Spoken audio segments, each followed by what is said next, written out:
Good morning. Thank you for joining us for our program evaluation series.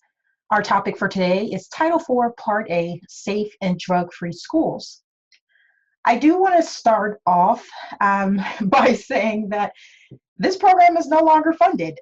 The Safe and Drug-Free Schools and Communities program in Title IV, Part A of the ESEA and as amended by No Child Left Behind, it's completely no longer funded. It hasn't been funded for a couple of years now at this point. However, there are still some portions of it that are requirements, and we'll go into that in a moment. The Safe and Drug-Free Schools and Communities provided state and our LEAs with supplemental funding to develop and enhance education programs, specifically targeting violence prevention and drug prevention for students and employees in elementary and secondary schools.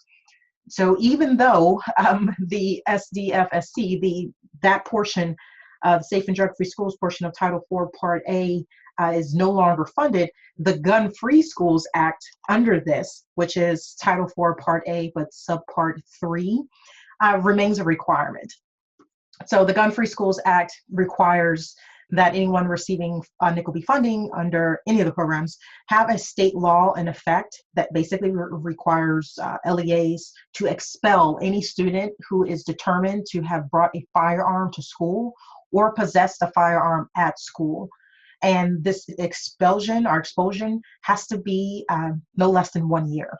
So LEAs, as far as our part and what we're still having to adhere to the requirement with the Gun-Free Schools Act, we have to still annually report any expulsions in order to continue receiving our federal funding. So just to start off, and this is kind of an interesting way to start off, but to start off in whole, this program is no longer funded.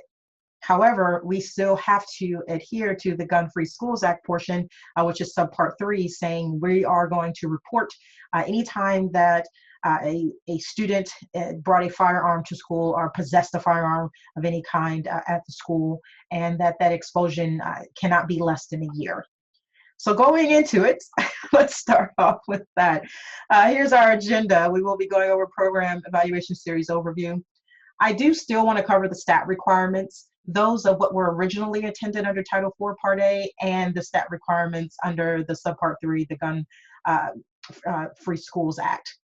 We'll go into a little bit of use of funding, again, with the understanding that this funding, it's no longer being provided. There are some LEAs who transferred or reaped some funding from other title sources into their Title IV so that they can, or so that they could still, do some initiatives under it.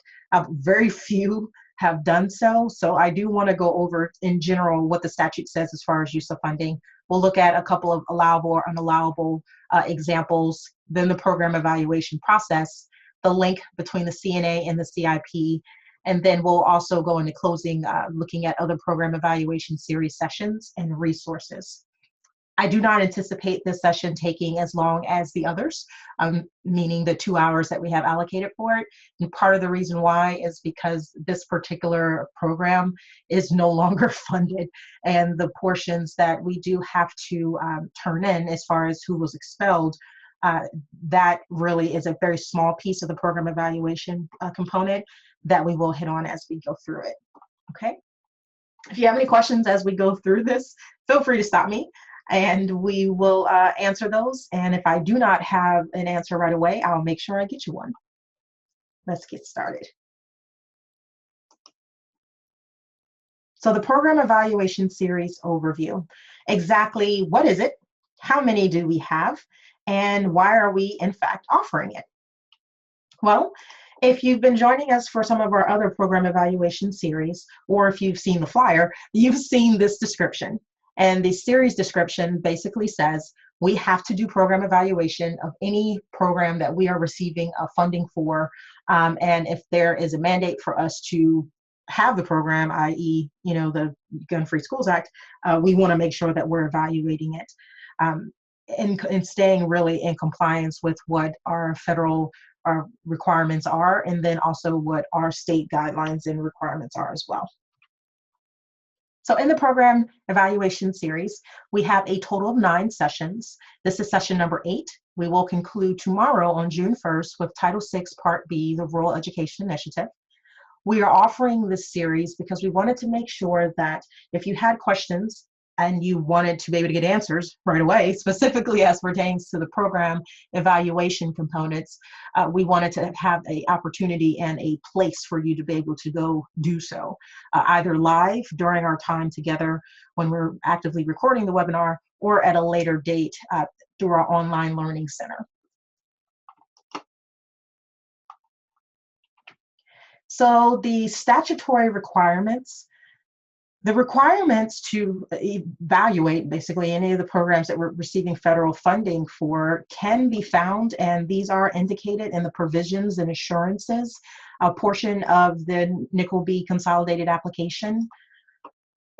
In short, the evaluation process, the intent of the evaluation process is to have a look at what we started off saying we wanted to do. So what were our goals when we started, what we accomplished, and to what degree we actually accomplished what we set out to accomplish. Evaluation must be planned from the very, very start. And sometimes as we go through this process, we find, at the end, dag nabbit, I really wish I had more data on this, or I really wish I had more baseline data on that. This is the time as we plan for next year, as we're evaluating the programs and the activities and strategies that we engaged in this year. Now is the time to start proactively saying, these are the data sources that we didn't tap into as much this year, but I for sure will do this next year. So evaluation data can be collected from a variety of sources, of course. Fund sources being a common one. Our budget reports, that's a common data source. Also, our CNAs, our comprehensive needs assessments, and then our IPs, our improvement plans, be they campus level or district level. And again, if I don't have as much data as I would like, because as you're evaluating the program is when we have a chance to kind of step back and say, well, I see this is a data source that's coming to light now. Do I have anything to compare this to? Do I have something that shows me, well, this is where you started, so that I can have more of an objective and accurate way of being able to judge or assess whether or not where we started and where we are now, if there was truly growth. So looking at the statutory requirements, in general, the applicant will adopt and use proper methods of administering each such program, including the enforcement of any obligations imposed by law on agencies, institutions, organizations, and other recipients responsible for carrying out each program, and the correction of deficiencies in program operations that are identified through the audits, monitoring, or evaluation. So as we know, that's the general NCLB stat requirement as far as this is why we have to engage in the program evaluation process. Specific to Title IV Part A under NCLB, Title IV Part A programs and activities will comply with the following principles of effectiveness. And principles of effectiveness, we'll go back and have a look at even more, because that does come up quite a bit through Title IV Part A. But specifically, following the principles of effectiveness, it has to be based on an assessment of objective data regarding the incidence of violence and illegal drug use in the elementary schools and secondary schools and the communities to be served. It has to also include an objective analysis of the current conditions and consequences regarding violence and illegal drug use, including delinquency and serious discipline problems among students who attend such schools. I don't understand. Serious. Students who participate in drug and violence prevention programs, including our private school students, and it has to be based on ongoing local assessment or evaluation activities. So just as a reminder, at the conclusion of this, when we go back and have a look at, say, the program evaluation piece, really in essence, what we're going to be checking for is to verify that this requirement, we're saying the principles of effectiveness that we have to adhere to, did we actually do that? In continuation, the Title IV Part A program or activity will undergo a periodic evaluation to assess its progress towards reducing violence and illegal drug use in schools to be served based on performance measures. The results will be used to refine, improve, and strengthen the Title IV Part A program and to refine the performance measures, and will also be made available to the public upon request, with public notice of such availability provided. So, in short, the goal of this particular program is to reduce violence and illegal drug use. And we're going to be looking at whether or not we were successful in that endeavor by evaluating it.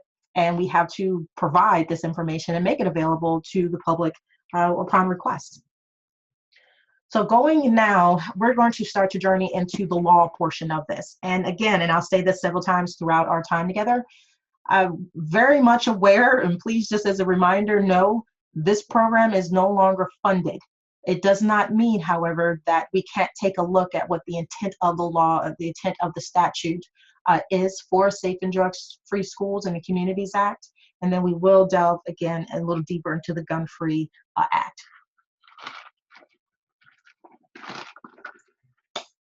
So the Safe and Drug-Free Schools and Communities Act, a purpose, and we've already kind of looked at this, and we will delve into it, looking at it verbatim as to what the statute said, but just kind of setting the scene for it. The purpose of this is to support programs that prevent violence in and around schools. We want to prevent the illegal use of alcohol, tobacco, and drugs that involve parents and communities, and that are coordinated with related federal, state, school, and our community efforts and resources to foster a safe and drug-free learning environment. By doing so, and as with all things federally funded related, it has to support, and we want to be able to support, the student academic achievement.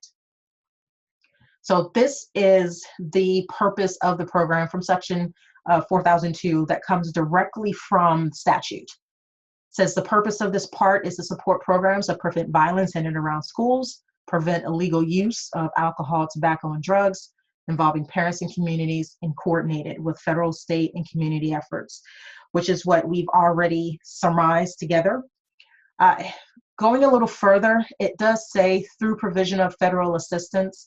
These are these following four things, and there are a couple of other things, but these following four are through statute what was supposed to be done while this program was funded. So what this means is that initially states were going to be given grant funding so that they can in turn provide or pass it on to LEAs or consortia in order to be able to establish, operate, and improve local programs to address drug and violence prevention and early intervention. States for grants and contracts with community-based organizations and private entities, again, with the intent of addressing drug and violence prevention and early intervention, but also making sure that it was included and community-wide so that you have the biggest opportunity or likelihood for it to have more deep and rooted in systemic types of impact. We also were charged with providing training, professional development, and technical assistance in the coordination of activities across funding and across organizations.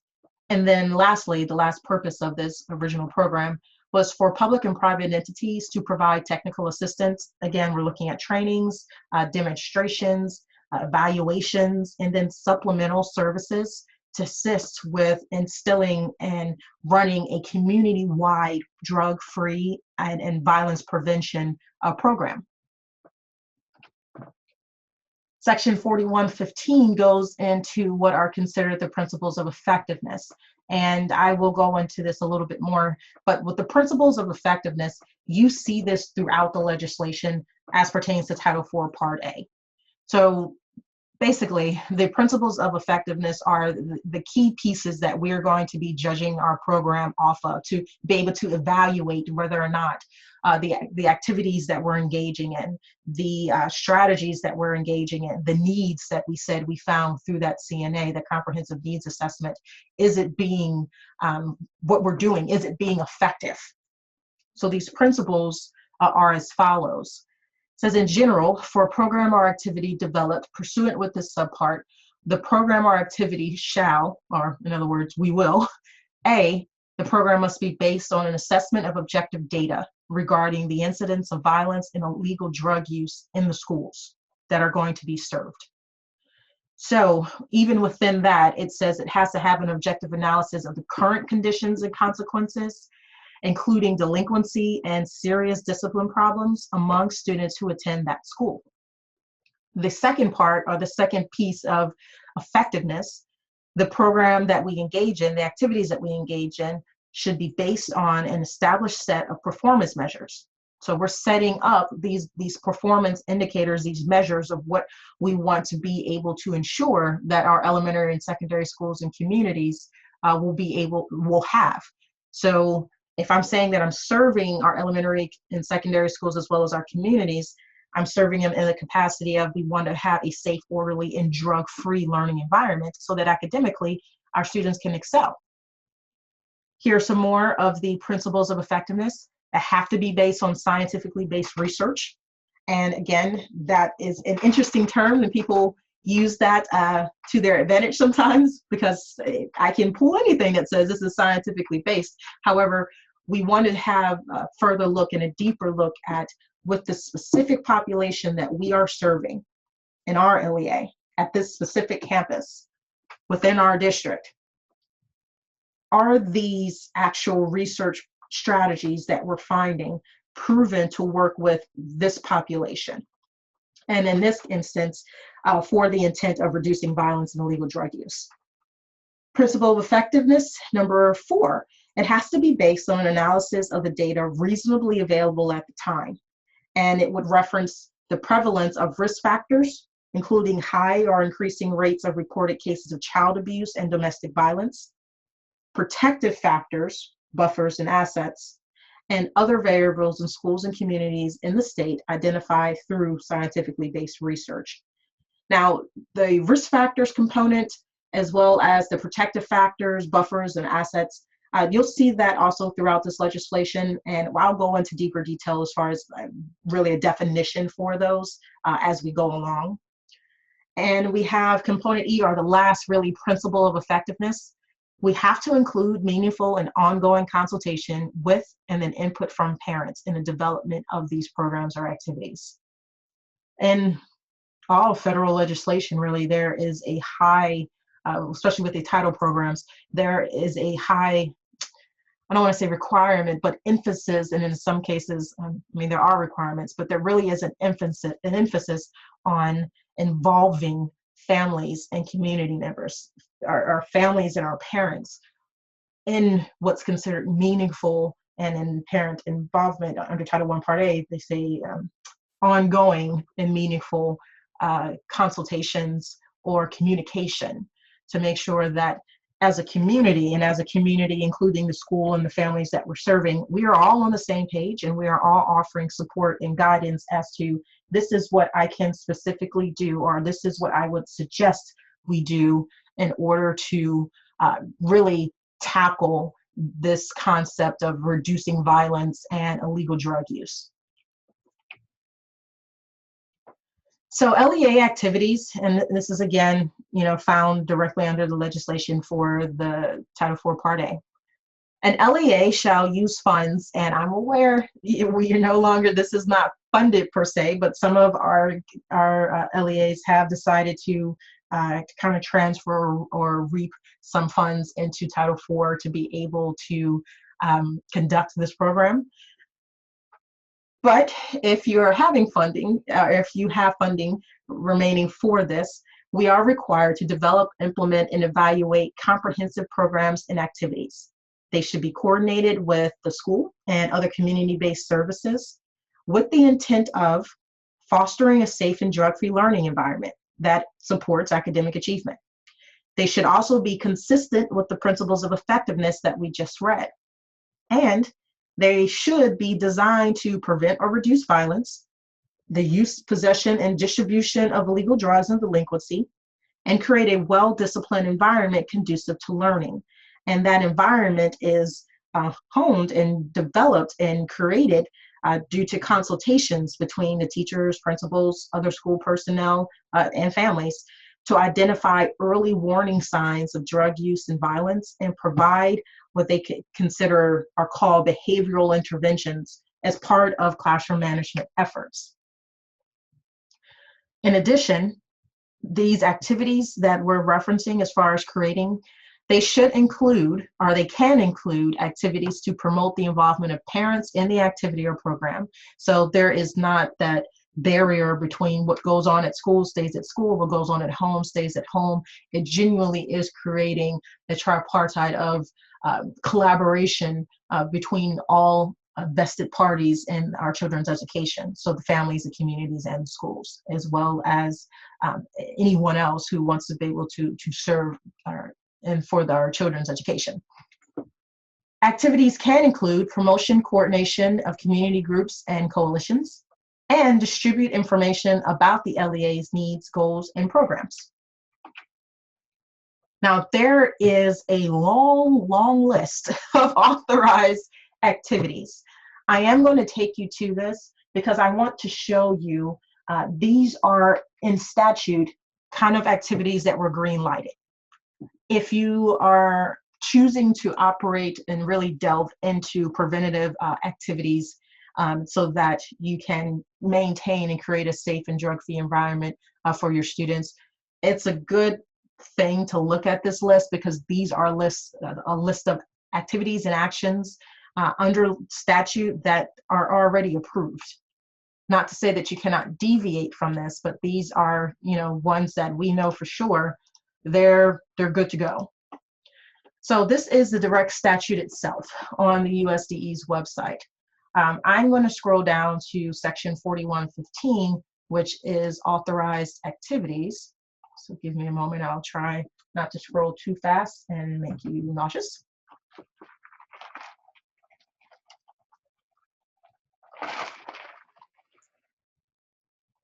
Okay, so here's Subpart 2.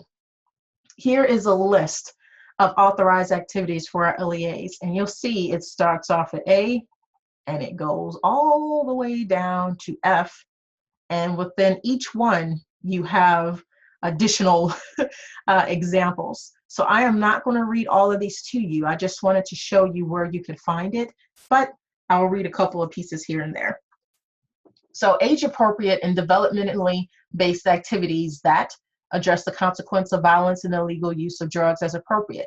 Teach students about the dangers of emerging drugs. Incorporate activities in secondary schools that reinforce prevention activities implemented in elementary schools. B, activities that involve families and community sectors and a variety of drug and violence prevention providers. Let's see here, let's go to D, professional development. And as a side note, with PD, this is an opportunity for us to look at coordination and integration of funds because if it again, at the end of the day, goes back to supporting academic achievement, I can see if it's possible for me to coordinate with other funding sources, like maybe Title II. So this says PD and training for an involvement of school personnel, pupil services personnel, parents, and increased community members in prevention, education, early identification, and intervention as related to drug and violence prevention. E has the longest list of specific examples, but drug and violence prevention activities that may include community-wide planning and organization, reporting criminal offenses committed on school property, which is required, conflict resolution programs. These are very popular in schools, especially our secondary schools, including peer mediation programs that educate and train peer mediators, and a designated faculty supervisor, and youth anti-crime and anti-drug councils and activities. Scroll down a little bit more. Drug and violence prevention activities designed to reduce truancy, age-appropriate, developmentally based violence prevention and education programs that address victimization associated with prejudice and intolerance, and that include activities designed to help students develop a sense of individual responsibility and respect for the right of others and to resolve conflicts without violence. Let's scroll down some more. Establishing and maintaining a school safety hotline. Other example programs that respond to the needs of students who are faced with domestic violence or child abuse. So as you can see, I did not read all of the examples that are here, but I wanted to point out to you that within statute, there are quite a bit of activities that are already authorized. I just wanted to make sure I pulled that out. Like, for example, here, hiring and mandatory training based on scientific research of school security personnel. And that does include our SROs, our school resource officers, who interact with students in support of youth drug and violence prevention programs. So just be aware that within statute itself, it has quite a few already authorized activities that we can look to if you're looking to kind of beef up or make sure that what you are instilling does fall under what was initially intended for or under the statute itself. So the next part I have here, this is the portion that is still required that we adhere to. Even though the other pieces are no longer funded, this piece, again, not funded, but still is required that we submit this information to the state. So this is Subpart 3 of Title 4, Part A. Here are the requirements of this. It says, in general, each state receiving federal funds under any title of this act shall have in effect a state law requiring LEAs to expel from school for a period of not less than 1 year a student who is determined to have brought a firearm to a school or to have possessed a firearm at a school under the jurisdiction of the LEA in that state, except that such state law shall allow the chief administering officer of an LEA to modify such expulsion requirement for a student on a case-by-case basis if such modification is in writing. So this is the portion that, as an LEA, we still have to adhere to as far as reporting requirements. We have to expel it unless there's some other things going on at the LEA level. Under the statute, it says we have to expel a student from the school for not less than 1 year if they bring a firearm or have possessed a firearm at the school. The report to the state, so what we're actually, the information that we're turning in for the Gun-Free Schools Act, we have to requesting assistance from the state that is to be provided from funds, which again, we no longer have. We have to make sure that we are assuring that such LEA, meaning us, are in compliance with the state law required. And we also have to, in a report, have a description of the circumstances surrounding any expulsions imposed under the state law. So this is the piece that really, the crux of this time that we're going to spend together. We'll go into some more program evaluation pieces and a couple of, allowable or unallowable pieces. But in short, this is the program eval component that we have to turn in. We have to be able to let our state know if something happens, we're expelling a student and due to a firearm or violence, we have to turn in the name of the school concerned, the number of students expelled from that school, and the type of firearms that were involved. This report must be turned in annually. So just as a reminder, this is the one thing under Title 4, Part A that we have to do annually. We have to turn in this report under in adherence to the Gun-Free Schools Act. There is a policy regarding JJ or criminal justice system referral, basically saying that if you, as an LEA, if you have a policy requiring referral to the criminal justice or the juvenile delinquency system of any student who brings a firearm or weapon to a school served by such agency, you can't use funding for that. If that's your policy, then that's your policy, but you can't use what funding, if you have any transfer into this program under Title 4 Part A for this. Controlled substance, I wanted to include a couple of definitions in here as well, because controlled substance is something that's listed in this act as well, the Drug-Free Act. The term drug, because just to make sure that everyone's on the same page as far as understanding it, in the statute, it includes controlled substances, the illegal use of alcohol and tobacco, and the harmful, abusive, or addictive use of substances such as inhalants and anabolic steroids. And then drug and violence prevention. This means with respect to drugs, prevention, early intervention, rehab, referral, or education. And then with respect to violence, this is the promotion of school safety so that students and school personnel are free from violent and disruptive acts. And that does include sexual harassment and abuse and victimization associated with prejudice and intolerance on school premises. This includes going to and from school and at school-sponsored activities through the creation and maintenance of a school environment that is free of weapons and fosters individual responsibility for the right of others. So with the term drug and violence prevention, this is how it is defined in statute. Now, I mentioned earlier the protective factor, buffer, or assets. I'm including this in here so that we have, according to statute, a definition of it. And the terms protective factor, buffer, and asset means any one of a number of the community, school, family, or peer individual domains that are known through prospective longitudinal research efforts, or which are grounded in well-established theoretical model of prevention and have been shown to prevent alcohol, tobacco, or illegal drug use, as well as violent behavior. And then, in short, we'll also promote positive youth development.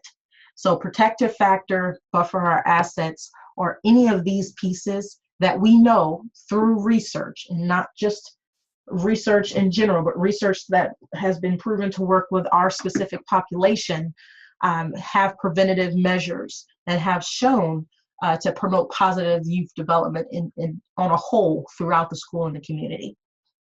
Now, the term risk factor means any one of a number of characteristics of the community, school, family, or peer that are known through research, again, to be predictive of alcohol, tobacco, and illegal drug use, as well as violent behavior.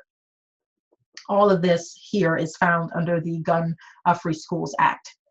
Do we have any questions so far? Because I'm going through this a little faster than I normally would because of the fact that there is no funding associated with this, and really what we are responsible for turning in to the state annually is the expulsion report due to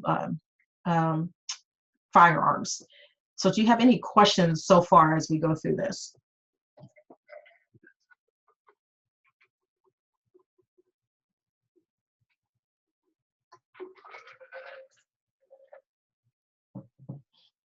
Awesome. Let's keep going. This is the last general provision. This is under Subpart 4 of Title 4 Part A, but I wanted to include this because this references a few provisions. Message and materials, we have to be careful about that because it is noted in statute that we have to be very aware and ensure that we are not providing wrong and harmful messages. So what they mean by that is drug and violence prevention programs supported shall convey a clear and consistent message that the illegal use of drugs and acts of violence are wrong and harmful.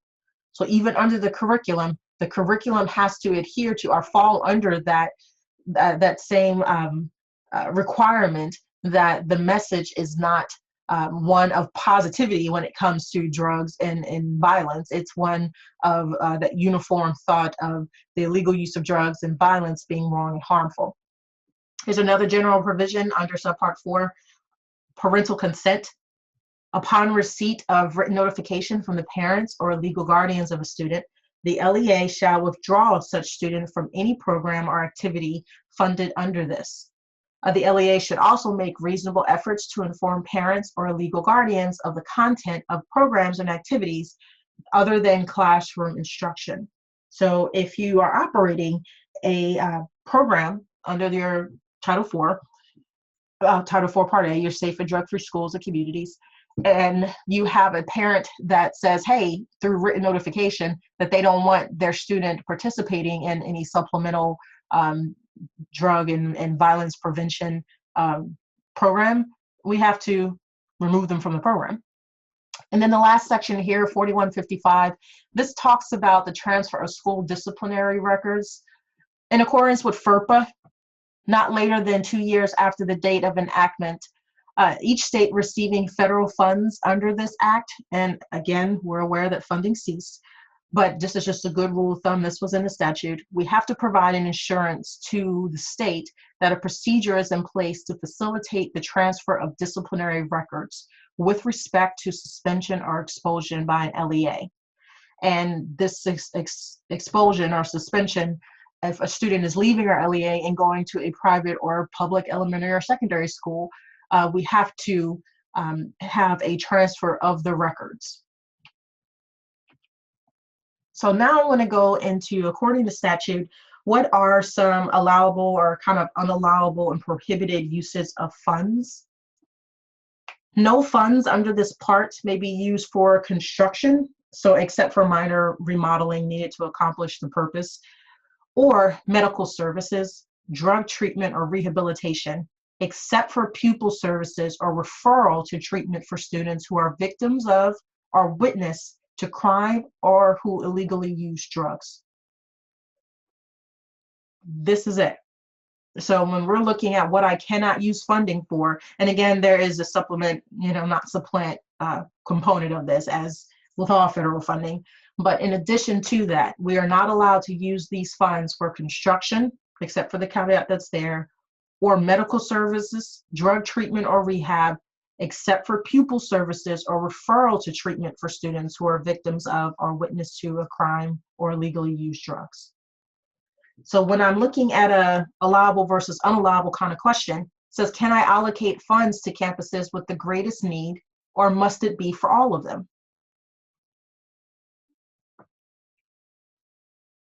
Now, taking into account, if you have money into this particular federal program, if you've transferred money from other sources into your Title IV Part A, you have the discretion of how funds are allocated. If you had received funding for this, if you transfer money into it.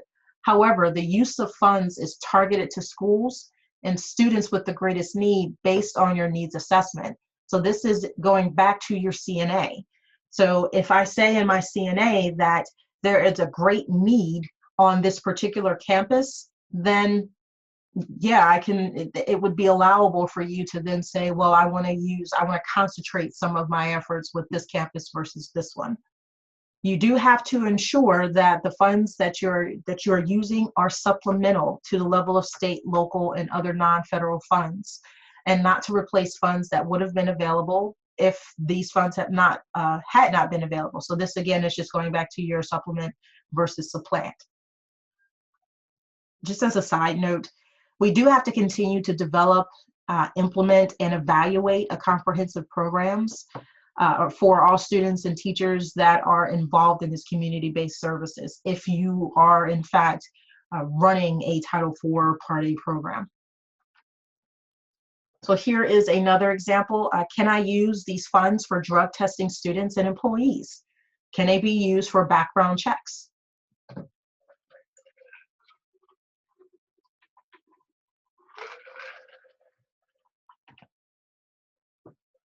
This is allowable, but with consent. So allowable activities include tests that are at the request or have the consent of parents or legal guardians. Inspections of lockers for weapons or illegal drugs may also be conducted. However, as referencing with this particular funding source, we authorize the use of funds to conduct national background checks of an LEA employees to determine whether an employee or prospective employee has been convicted of a crime that bears on that employee's ability to be responsible for the safety of children, serve in the particular capacity for which he or she was hired, or be otherwise employed by the LEA. They need to ensure the fact that they have board policies in place which address your ability to test for drugs. And we also, as LEAs, need to familiarize ourselves with the legal ramifications of drug testing. Here are two more examples, I believe. Can I use these funds for what's deemed or called school security?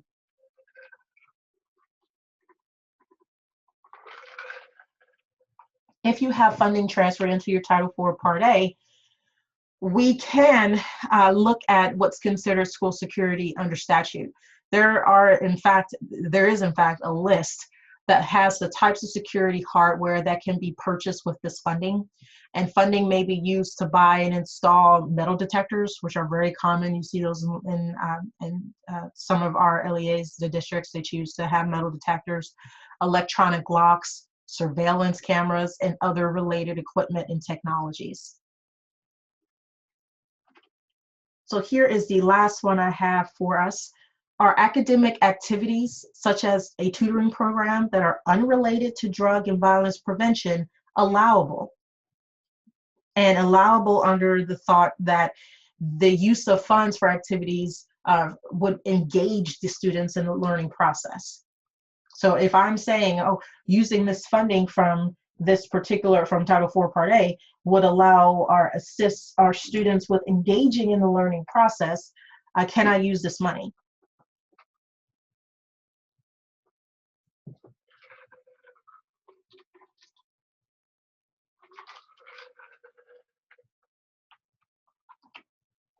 The short of this is no. If it's unrelated to drug and violence, then no, this is not an allowable cost. While effective drug and violence prevention programs create safe and drug-free learning environments and foster academic achievement, if it's an activity and it's trying to be funded under this program, it must directly support a safe and drug-free learning environment. So tutoring would not fall under that. Do you have any questions about that? This was very brief. There were 4 examples, but do you have any questions in regards to what's considered allowable or unallowable costs under Title IV Part A? Again, understanding that if you do have funding in this as an LEA, it's because you transferred it in from other funding sources since this is no longer funded by the state.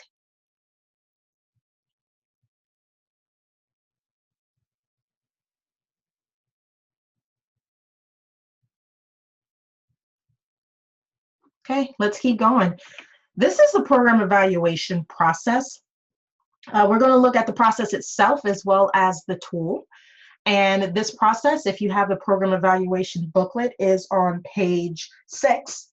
And this booklet itself can be found on our Title I website, which is region10.org/Title I. It's broken up into these 5 steps. Step 1 being listing the needs, 2, identifying the strategies, 3, identifying the funds, 4, reviewing the data, and then 5, rounding it out, evaluating the impact of the program. So with the program evaluation process, step 1, we would list the needs identified within the CNA.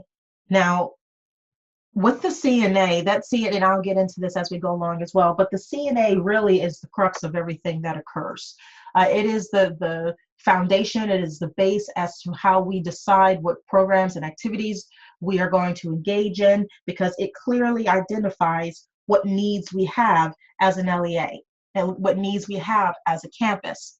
So when we're looking at the program evaluation process, we want to go back to those needs that we identified in the CNA. So this is a screenshot of the CNA tool template. It is the same for all 8 areas of the CNA, and the only thing that changes is what's designated at the top. So in this one, it's the student achievement one. It gives you a little bit of it gives you the definition as to how student achievement is defined. It also lists potential data sources. So for example, this one has advanced course or dual enrollment data, state and AYP data tables, and then student work. Bottom half of the form also lists the data sources that are reviewed. And one of the things we highly suggest and we highly encourage is that you do not limit yourself with the amount of needs that you list. So for example, on the back side of this CNA form, you'll always see the strengths and then the needs, and then at the bottom of that, the summarization of the needs. So sometimes what we'll find is that our LEAs will list just 2 or 3, or really sometimes we'll see 1, but we'll have listed, let's say 2 or 3 there. And those are the 2 or 3 that the LEA has decided we are going to tackle. We have the funding to tackle this. This is what we're going to address during this upcoming school year. Well, one of the reasons why we suggest that you include more than the 2 or 3 that you think you have planned out to actually, and planned out with funding, it's in your CIP, that you know that you're going to want to address this year. We ask and suggest that you maybe extend beyond the ones that you have guaranteed or in your mind know you have plans to conquer. It's because if for some reason you get additional funding, it could be that the district reallocated funding. It could be that now you have a community partner and they want to be able to come and be a support to the LEA or to a specific campus and say, this is what we're going to do. We can help you with XYZ. Well, technically, if you're using that funding, it should come and be based on a need that was identified in your CNA. So if you only have, the 2 or 3 that you're going to plan out in your improvement plan to address, and you now have an opportunity to do more, technically you would have to engage in that CNA process again. You don't want to limit yourself. You want to have, now granted, having 50 prioritized needs may not be the most effective uses of your time, but you don't want to limit yourself to just having a 1 or 2 or 2 or 3 needs that you think for sure we can address within this year. Don't be afraid to put a couple of others there that you would like to address if given the opportunity. So step 2 in this process is identifying your strategies. So using your improvement plan, be it their district or campus, we want to identify strategies or initiatives that address these program needs and are connected to the federal program. Just kind of as a side note, just as an FYI, programs and activities must be based on your data. So with this particular funding with your Title IV Part A, referencing safe and drug-free schools, the programs and activities that you list have to be based on data from your risk factors, those protective factors that we mentioned, as well as those buffers and assets. So again, just as a reminder, if I'm listing this here in my campus improvement plan, and this is just a sample template, and this is another page from it where I'm listing the specific action and strategy that I want to address, that we plan to address based on the needs that we found in the CNA. We're listing the persons responsible, we're listing the resources, and the resources includes the funding. We're listing a timeline, evidence of implementation, evidence of impact, when we're having these formative and summative follow-ups, and then what was your Title I school-wide components under NCLB. We also want to make sure that with our Title IV Part A, we are addressing and creating programs and activities that are based on those risk protective factors, the buffers and the assets. So a reminder, protective factors, assets and buffers means any one of a number of the community, school, family, or peer individual domains that we know through research and through just a theoretical model of prevention have been shown to prevent alcohol, tobacco, or illegal drug use, as well as violent behavior. So that strategy that I'm putting in place, specifically for Title IV Part A, we want to tie it back to the research. If I'm saying this is the need that I have, well then through research, the action or strategy or program that I put into place are going to be ones that I know have noted and proven documented a success with diminishing or decreasing illegal drug use, violent behaviors, and promoting a positive youth development. So with looking at funding, we have to identify the amount of funds expended to implement the strategy or initiative. And that again comes from our improvement plan. This is just another screenshot of it, because the resources, it doesn't matter if it's all federal funding, if some of it is federal and some of it is local, some of it is federal, some of it is local, some of it's state, whatever the case may be, however much this program we anticipate this strategy or action costing, that resource has to go in there, that how much we anticipate it costing goes in there, from which funding source we're taking money from has to go in there. So in that strategy and action set, we could say maybe $500 comes from a local fund source, but maybe $2,000 is coming from a federal, whatever the case may be. We want to highlight that in that resource column. And with identifying funds, we also want to go back and have a look at our budget reports. So this is a screenshot that I pulled from the agency's website. It's not an LEA within our region, but this is just a budget report of how much we were spending, we meaning this particular LEA. And so when we're looking at the funds and evaluation of the funds, please pull your budget reports out, because this down to the penny lets us know what was spent and on whom this was spent. This is step 4 in the program evaluation process, which is reviewing the data. By reviewing the data, we want to be able to identify and measure the fidelity of implementation and impact of the strategy or initiative on student outcomes. So this is just, again, another screenshot of the CNA template you've seen before. Common data sources when we evaluate programs include our CNAs, because that's the basis, our improvement plans, our student achievement data, budget reports, again, additional data sources that you may want to consider with our drug-free schools, pulling the actual report of expulsions, and then pulling the report of suspensions, anything else that in suspensions, as well as expulsions that deal primarily with gun violence and illegal drug use.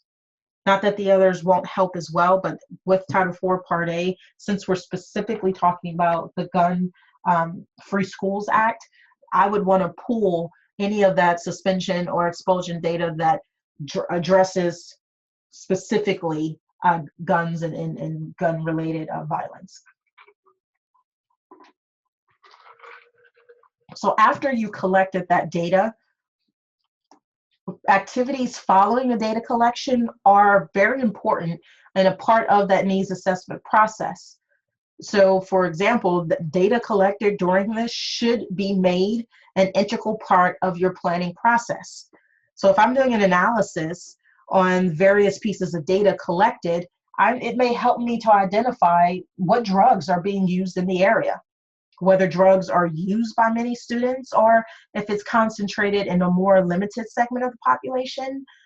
Something else that may help me with whether particular drugs are used more prevalently by some student age groups and other prevention resources that may be available. A similar analysis can also be conducted with data about violence. These data pieces definitely should help us with answering questions and understanding and helping to prioritize the actual needs that we have.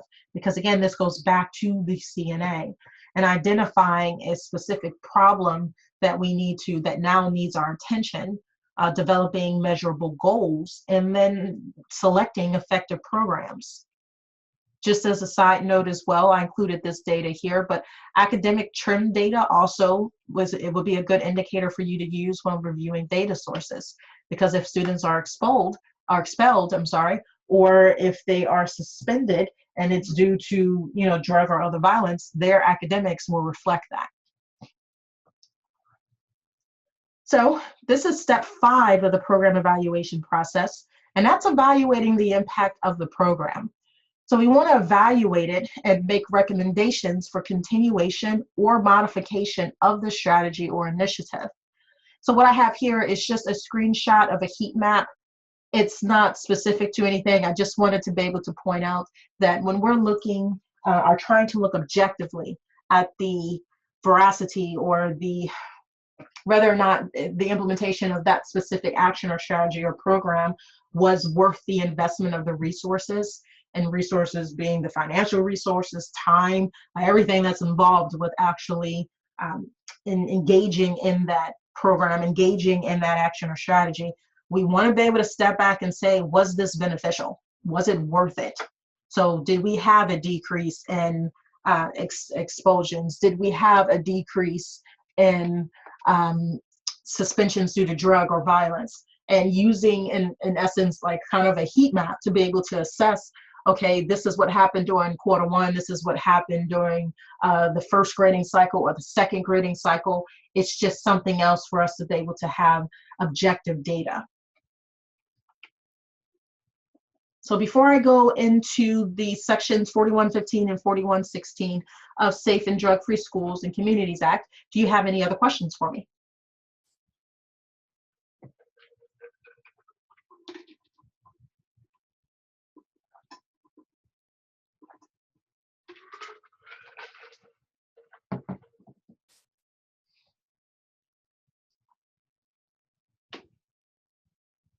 Okay, let's keep going. According to statute, we are required to have periodic evaluation Again, of the principles of effectiveness. The program or activity shall undergo a periodic evaluation to assess its progress towards reducing violence and illegal drug use in schools, to be served based on performance measures described in the legislation. The results of this, we are to use it to refine, improve, and strengthen the program, and to refine the performance measures, and shall also be made available to the public upon request with public notice of such ability provided, which you have seen before. This is just a reminder. I do want to also point out that statute requires that parents be consulted in the development of and have an opportunity to provide input concerning the application of this program and the administration of activities as associated with this program. Now, the statute does not say or specify how often consultation has to take place, but it does say that it should be meaningful and an ongoing consultation and input process. 4116, with reporting from the state, this is what the guidance in the statute says. By December 1 of 2003, and every 2 years thereafter, the Chief Executive Officer of the state, in cooperation with the state education agency, shall submit a report of the implementation and outcomes of state programs and the LEA programs, as well as an assessment of their effectiveness. That goes back to the principles of effectiveness. We also have to submit the state's progress toward attaining its performance measures for drug and violence prevention, and the state's efforts to inform parents of and include parents in violence and drug prevention programs. So again, even though this program is no longer funded, this was what the statute initially said. And if you have money transferred into this as an LEA, this was part of the responsibilities under the statute. If we were receiving funds, we had to make sure that we are informing the state and providing a report to the state that includes a description of how the parents were informed and participated in violence and drug-free prevention efforts. We also have to be able to make any of this information available to the public.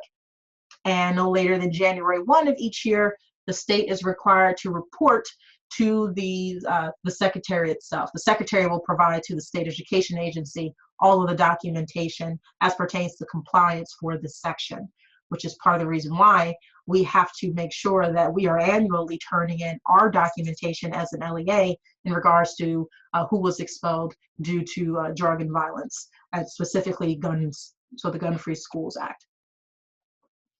In addition, when reporting to the state, under statute, it does request that we provide an assurance that each LEA is in compliance with state law.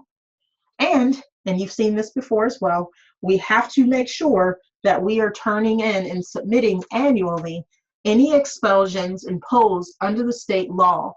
And that includes the name of the school concerned, the number of students expelled, and the type of firearms concerned. You've seen these two slides before, but this is just a reminder as pertains to the Gun-Free Schools Act. This is what we annually are responsible for doing, sending this information into the state.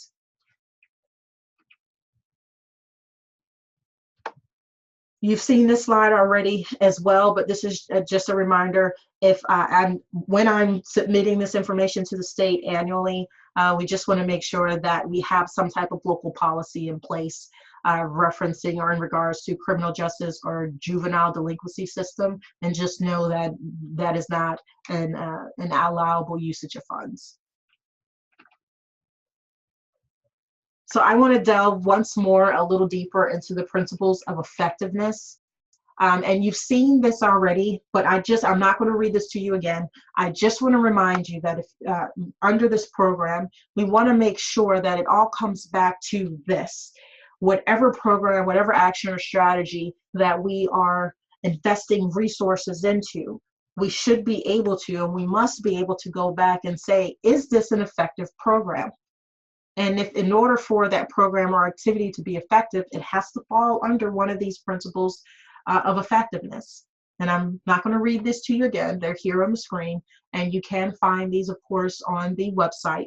But I just wanted to point out that when we're looking at these pieces, any program that I'm running with the intent of adhering to the Safe and Drug-Free Schools Act, which we know is no longer funded, but that we still have to adhere to the Gun-Free Schools Act portion of it, is what we are engaging in effective to help minimize this? Okay, so the last thing I want to point out from here, we will have to examine needs assessment information, review goals and objectives, and determine if the program proposed meets standards established by the principles of effectiveness. So it's just part of the program evaluation. We went through the general steps of it already, but within our program evaluation component, we want to make sure that we are in fact reducing the number of fights between, let's say this was a goal, but we wanted to reduce the number of fights between students in the upcoming school year by 1/2, let's say in comparison to the previous year. We need to be able to evaluate what we have in place, those programs that we have in place, the activities, and also be able to evaluate whether or not what we had in place was a direct result of or adhere to what's considered the principles of effectiveness. So the following, what I'm going to show you now is the program evaluation tool itself. And just as a reminder as well, we do have to make a reasonable effort to inform parents or legal guardians of students of the contents of programs and activities that we're funding through this. So if we have to give them the right and to be able to say and report to us in a written notification that they don't want their students involved in anything that deals with our Title IV Part A, which in this case is the Safe and Drug-Free Schools. If you are operating a program, if you are engaging in additional program and activities under this federal funds, if you transfer money into the funding source. So this is the evaluation tool. It looks exactly the same as all the others. I will take you to the website where you can find this. And this is located on our region10.org/Title I site. And the program evaluation template is editable.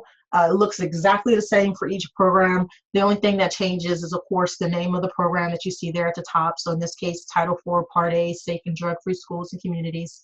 The entitlement piece is the same. That's how much funding that you have in that program. The completion date is the date that you actually completed evaluation of the program. And then you'll see the program intent. In all honesty, this program evaluation tool, if you choose to use this, it is a good practice. But keep in mind that since the Safe and Drug-Free Schools Act is no longer funded federally, the only thing you are required to do as a LEA is to submit to the Gun-Free Schools Act, which is giving the state, this is the list of students that have been expelled due to guns or firearms this year. So if you still choose to engage in doing a program evaluation, this is a great tool for you to do so, but just be aware what you turn into the state, it's just the information that I've showed you a couple of times already, but very specific, like the name of the school that was involved, what kind of firearm was involved, those 3 pieces that were listed for you earlier. If you use this tool, know that your program evaluation committee, we want their full name, their first name and their last name. We also want the position in which they're serving on this committee. So the position is, are they a parent? Is it an administrator? Is it a teacher? Is it a pupil services person, like a counselor?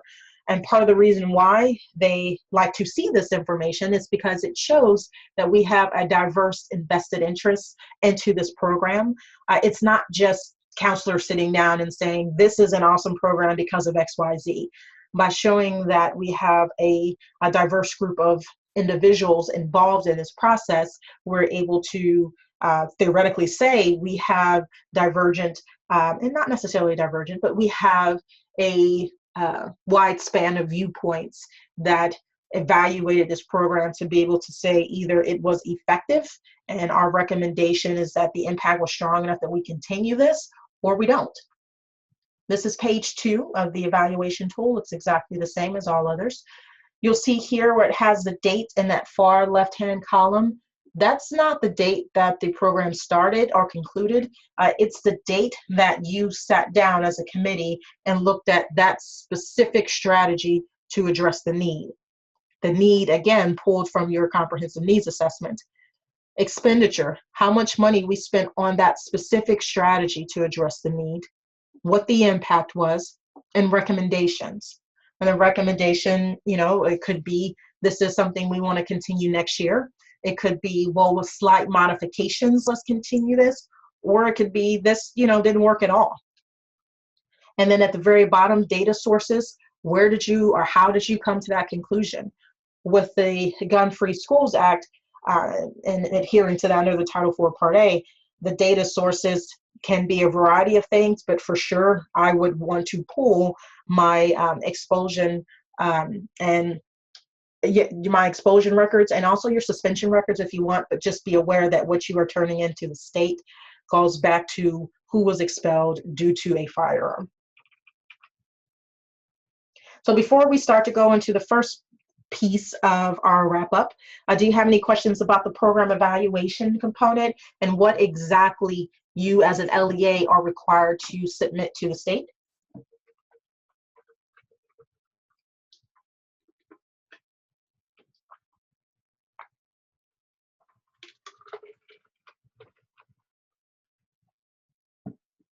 Okay, let's go into the link between the CNA and the CIP. Is it actually a requirement? And then how we tie it all together. So the Comprehensive Needs Assessment booklet can be found on our region10.org/Title I site. Do you have to do this? Yes, we do. Where does it say that I must conduct this? Well, it's found in the Elementary and Secondary Education Act, which was passed by President Johnson back in 1965. It's also found in the No Child Left Behind legislation. It's found in Title I Part A, and then the other NCLB programs, federal programs as well. And locally, it's found in our Texas Education Code. It is required that we engage and conduct a CNA, a Comprehensive Needs Assessment. The purpose of the CNA is to examine multiple sources of data to identify and prioritize the needs and direction for the school. This CNA helps to guide the development of a comprehensive school-wide plan, and it suggests benchmarks for the evaluation, as well as closely linking all aspects of the school-wide program and the implementation of it. Now, at a minimum, on the left-hand side, you see the members that are required in the CNA, and that's going to be community members, local business members, fall under community members, parents, principals, your pupil services personnel, and that's like your counselor, a school staff, students required at the secondary level, teachers as applicable, teachers, and then your technical assistance providers. Now, within the CNA, you have 8 areas, and those 8 areas and committees are as follows. It's demographics, student achievement, school culture and climate, staff quality, recruitment and retention, curriculum instruction and assessment, family and community involvement, school context and organization, and then lastly, technology. Now this, occasionally we do get asked, hey, I'm in a more intimate sized district, so does this mean that I need 64 people who are part of the CNA? And what they mean by 64 is that, there are 8 minimum members there on the left-hand side, and there are 8 different committees. So that, do I have to have, 8 unique people for each committee? Ideally, you are not having a total of 8 people total who are serving on each of these areas and committees. So I should have more than 8 people involved in this. Ideal, and now, of course, there may be some instances where you may have an AP that's split between 3 or 4 of these, and then maybe the principal goes to the other 3 or 4, or if I'm at a very intimate sized district, the principal may be on each of these committees. But ideally, we do have a diverse group of folks who are serving on this. And part of the reason why, some people are just better suited for some committees than others.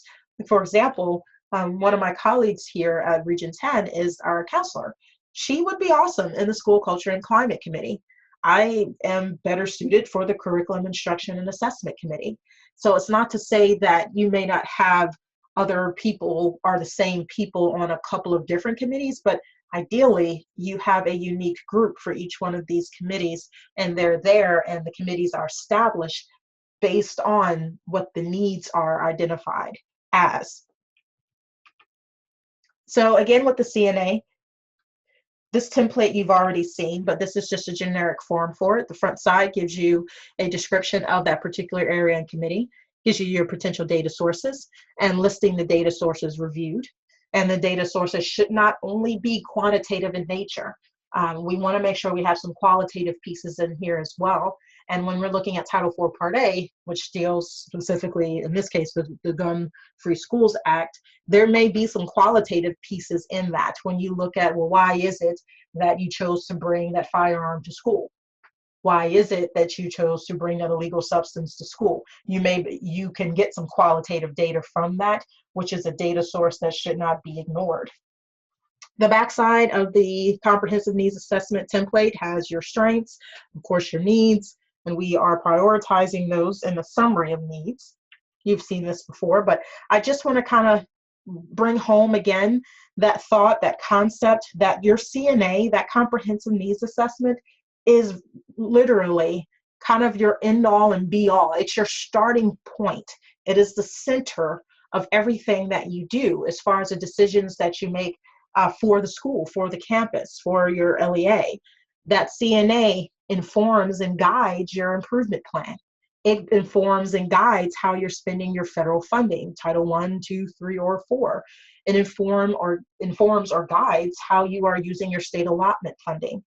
So it's very important that we fully engage in that CNA process, because it literally gives us the data, the starting point. This is why we are getting ready to do what we're going to do, because it's based on the needs that were found by engaging in the CNA.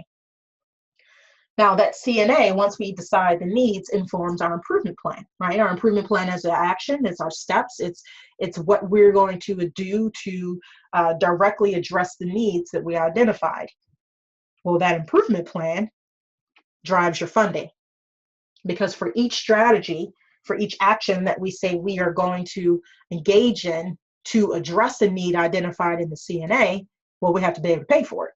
And each action or strategy listed in that improvement plan determines how much money and from where we're taking funding from. If it's coming, if we're doing coordination of funds, if it's coming from several different funding sources, either way it goes, that action or strategy, which is identified in the CNA, this is identified in the CNA as a need, we have to address the action or strategy in the plan, and then that directly determines or drives how much and where the funding is coming from. So to tie it all together, that needs assessment determines why this is occurring. It determines why we have the gaps. It is based on our data, and it exists by conducting a root cause analysis. The actual improvement plan, be it campus or district, is the action that's going to take place to address the needs. It's what we're going to do in order to address and meet the needs that we identified in the CNA. To take it one more step further, the program evaluation piece is just basically us saying, hey, did we do what we set out to do? Did we address the needs that were identified in the CNA through our improvement plan? If so, what effectiveness or what impact did it have? If we did not address the needs, that's fine, but we need to know this. We need to know this is not an actual strategy or action that is beneficial and well worth the investment of the resources going forward. So to kind of just wrap it all up, the CNA is the foundation and the basis for the improvement plan. Its resources, the budgetary allocations, and the actions and strategies for improvement. By utilizing the data that we gathered during that CNA process, that informs the academic, student, family, staff, and community plans of action that we are going to engage in. And the program evaluation piece that's completed at the end, like we're doing now, allows us to see if what we set and put in place, put in motion, genuinely was a worthwhile endeavor, if it accomplished what we set out for it to accomplish. So before I go into the full closing, do you have any questions about anything that we've covered so far?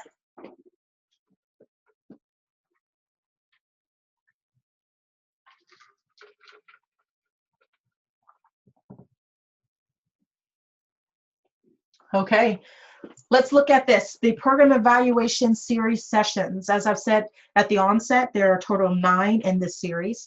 This is number 8. Tomorrow will be our last one, June 1st, Title VI, Part B, the Rural Education Initiative. As a reminder, these are the titles and the programs based on No Child Left Behind. So we're aware that Title IV, for example, is no longer the safe and drug-free schools under Title IV and ESSA.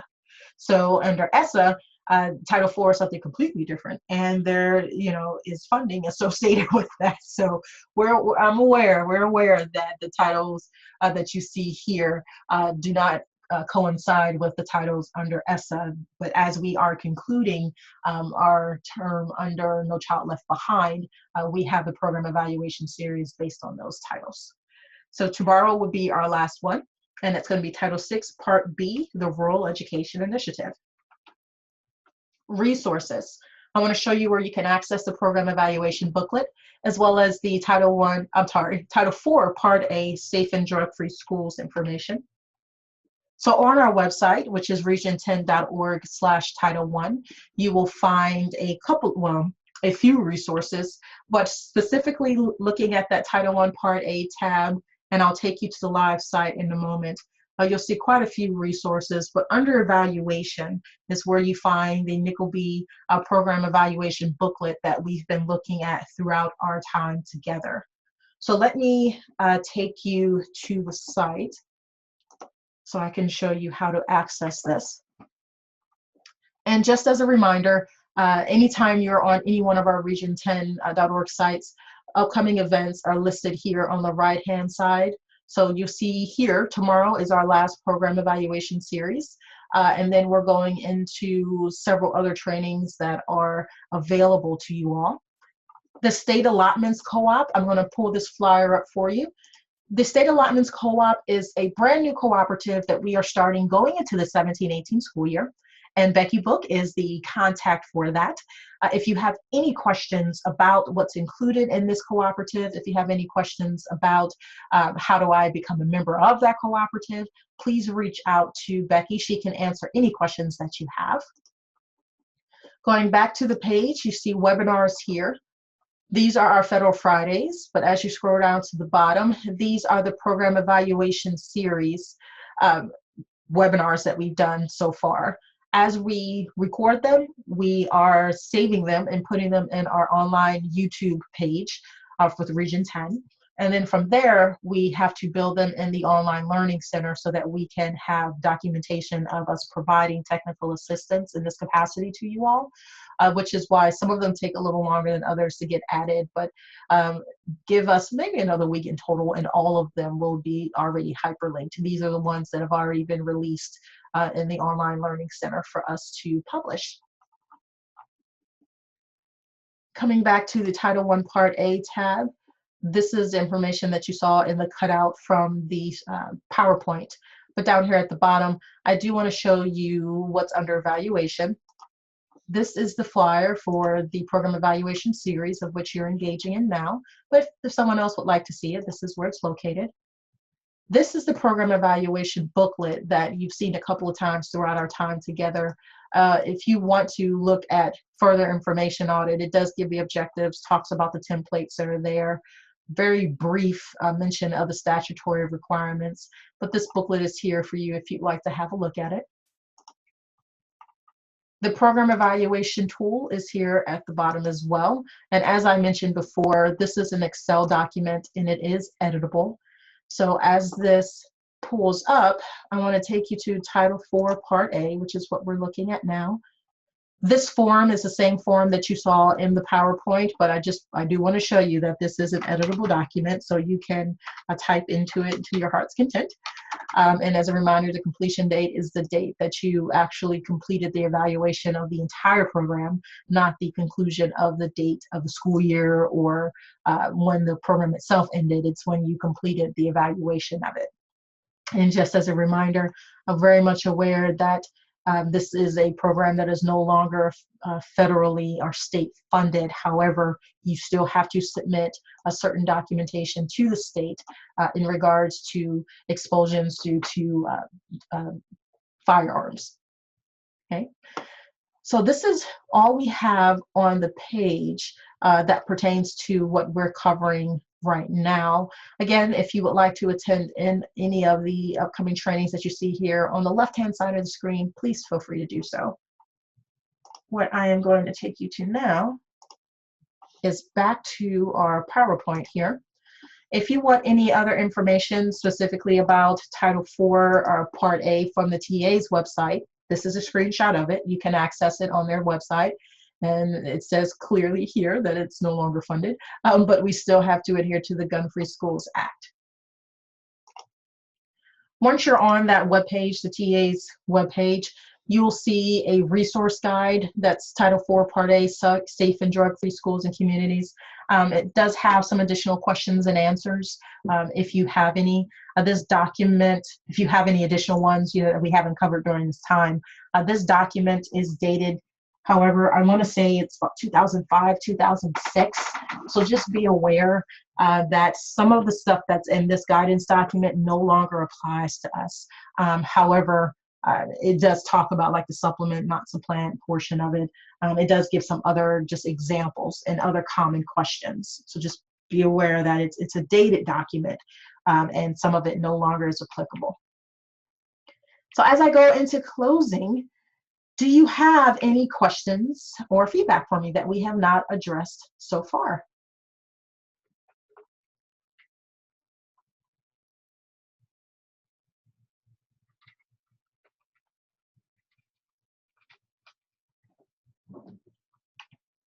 Okay. Thank you again very much for your time. If you would like to contact any of us, Amber Lazane is our Assistant Director of Special Revenue Services. Tony Garrett is the Program Coordinator for a statewide Title I Capacity Building Initiative. Becky Book is my colleague here, Consultant State Allotments, as well as the ESSA Title I SSA. I'm there in the middle. I also serve as one of your ESSA SSA consultants. And there on the right, we have Laura Griffin. She is a consultant that works exclusively with our private nonprofit. In the top right-hand corner there, you'll see our Special Revenue Services booklet for the upcoming 2017-2018 school year. It does list the services that we provide here on our team. And as we close out, if you have not had the opportunity to mark your attendance, please feel free to use that short Google link that's there in the corner, gg.gg/PEST and then the number 4 for Program Evaluation Series Title IV. Thank you for your time today. And if you have any additional questions that were not addressed during our webinar, or if they come up later and you think to yourself, "Dad, I should have asked her that," feel free to reach out to Becky or I here at the Region 10 Education Service Center. Thank you for allowing us to have the opportunity to be of service to you. And please do not hesitate to reach out in the future if there's anything else that we can do. Have a great rest of your day, and thank you for your time.